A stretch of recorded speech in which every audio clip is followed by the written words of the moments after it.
제가 누군가를 비판하고 그리고 막 애를 써서 그걸 바꾸려고 노력을 했기 때문에 제가 스트레스를 받았던 거였더라고요. 내가 바꿀 수 있는 건 나 자신밖에 없다 라는 걸 누구보다도 잘 알면서 왜 그렇게 남을 판단하고 비판하고 그리고 그걸 막 애써서 바꾸려고 노력을 했을까?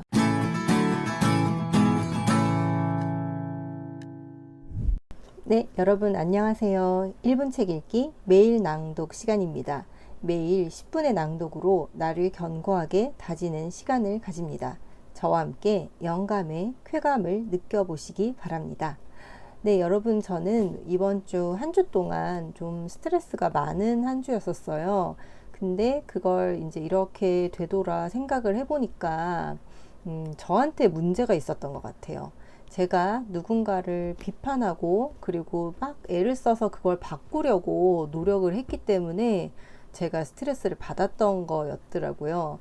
이게 마음 공부를 하면서 누구보다도 더 그걸 잘 아는 그거라는 게 이제 뭐냐면 내가 바꿀 수 있는 건 나 자신밖에 없다 라는 걸 누구보다도 잘 알면서 왜 그렇게 남을 판단하고 비판하고 그리고 그걸 막 애써서 바꾸려고 노력을 했을까? 저는 오늘 아침에 이제 눈을 뜨면서 그 생각을 했고, 그래서 이 마음 공부라는 게 게을리하면 진짜 또 근육이 느슨해지는 것처럼 내 마음이 느슨해졌구나 하는 그런 생각을 했어요. 그래서 그걸 또 알아차릴 수 있는 거, 알아차렸음에 감사함을 느끼면서 오늘 제가 예전에 한번 낭독을 해드렸던 책이긴 한데 아직 읽고 있는 중이에요. 이게 400페이지가 넘는 책이어서 지금 한 219페이지 정도 되니까 반 정도 읽고 있는 중입니다. 당신이 플라시보다 라는 책이고요.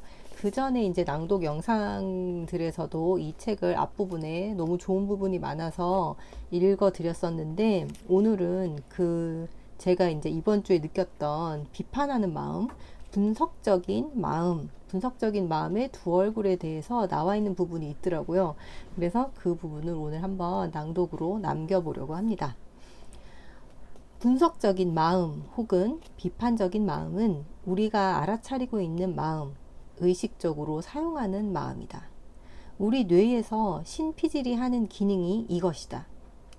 신피질은 의식적인 알을 관장하는 부위로서 생각하고 관찰하고 기억하며 문제를 해결하는 일을 한다.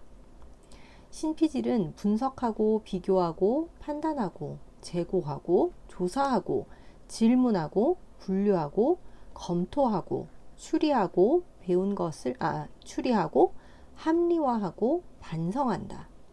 신피질은 과거의 경험으로부터 배우고 그렇게 배운 것을 미래에 아직 경험하지 못한 것들에 적용한다. 신피질은 둘로 나눠져 있고 그 각각은 반구라고 불린다. 우리가 왜 선 대 악, 옳음 대 그름, 긍정 대 부정, 남성 대 여성, 이성애 대 동성애, 민주당원 대 공화당원, 과거 대 미래, 논리 대 감정, 옛것 대 새것, 머리 대 가슴 등등 이원론적으로 분석하고 생각하면서 많은 시간을 보내는지 이해가 되는 대목이다. 이것이 무슨 말인지 알 것이다.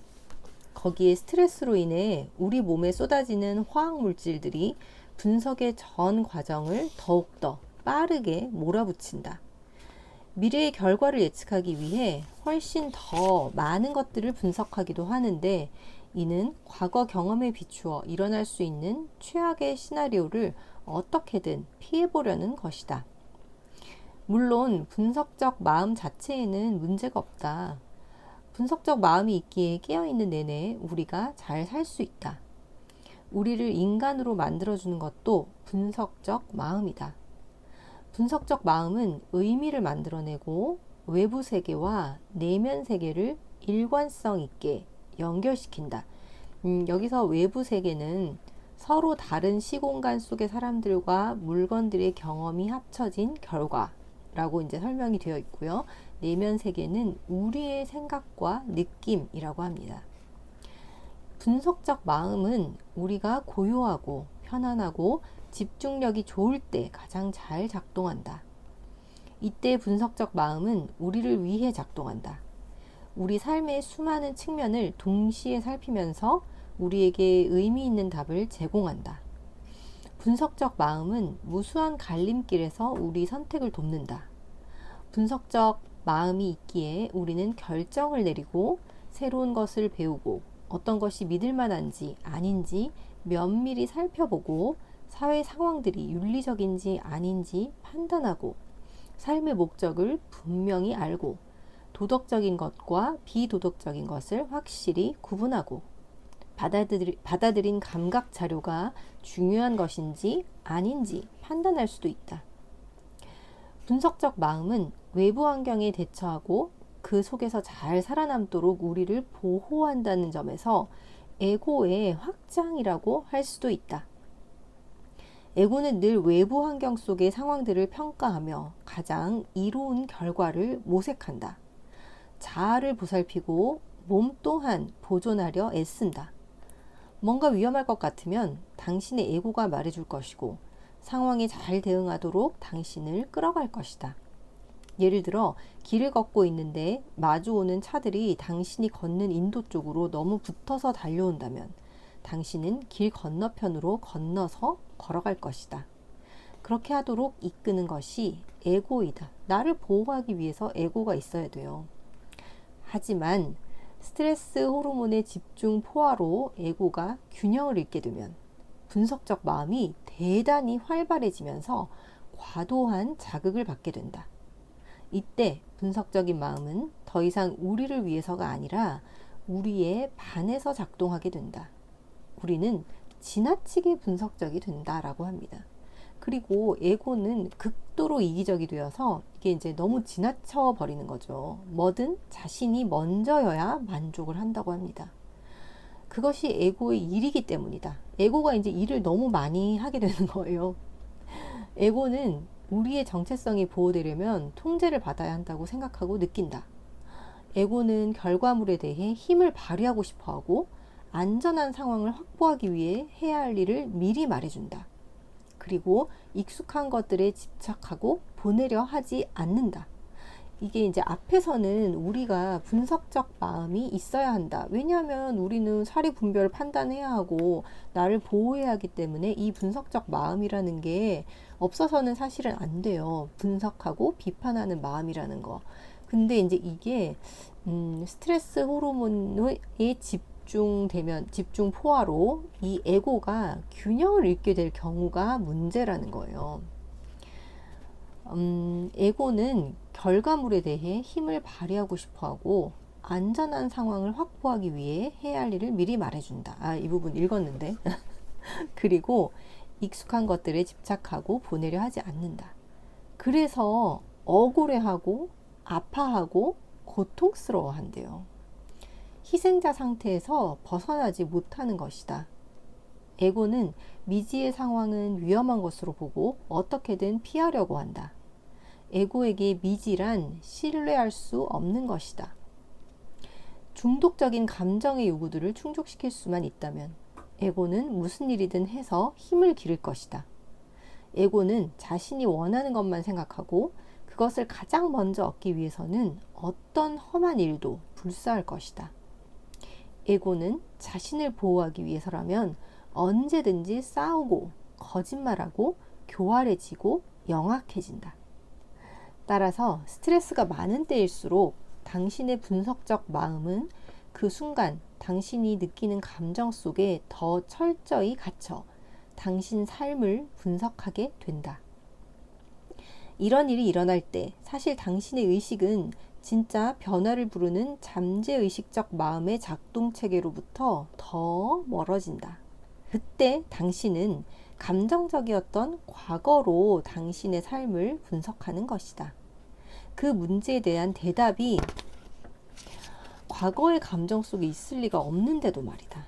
이게 순간적으로 이게 과거로부터 과거의 내 삶에 내가 경험했던 그 삶을 분석하는 거라고 합니다.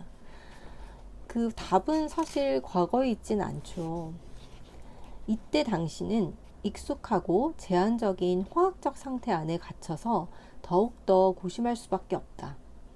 상자 밖으로 나가서 생각해야 하는데 상자 속에서만 생각하는 것이다. 앞에서 논의했던 생각과 느낌의 고리 때문에 그때 하는 생각은 같은 감정을 다시 창조하고 따라서 당신의 뇌와 몸의 질서를 더욱더 무너뜨리게 된다.